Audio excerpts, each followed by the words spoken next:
পাল্টা পদক্ষেপের প্রস্তুতি বেজিংয়ের। পরমাণু আলোচনা স্থগিত রেখে হরমুজ খুলে দেওয়ার প্রস্তাব ইরানের। আদেশ জারি করেছে চীনের বাণিজ্য মন্ত্রণালয়।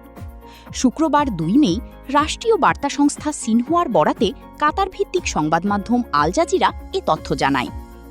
ভিন্ন নামে পরিশোধিত পণ্য বিক্রির মতো সমস্যার মুখে পড়েছে।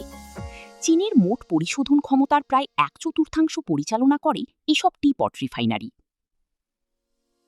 হেংলি পরমাণু আলোচনা স্থগিত রেখে একজন ইরানি ঊর্ধ্বতন কর্মকর্তার বরাতে কাতার ভিত্তিক সংবাদ যথোপূর্ব নিহত আরও 41 থেকে এখন পর্যন্ত মোট নিহতের সংখ্যা দাঁড়ালো 2659। প্রভাব জ্বালানি সংকটে বন্ধই হয়ে গেল যুক্তরাষ্ট্রের এয়ারলাইন্স।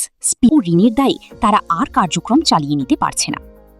এয়ারলাইন্স কর্তৃপক্ষ জানিয়েছে কোম্পানি পুনর্গঠন নিয়ে পাওনাদারদের সঙ্গে সমঝোতা না হওয়ায় শেষ পর্যন্ত প্রতিষ্ঠানটি বিলুপ্তির ট্যাঙ্কার।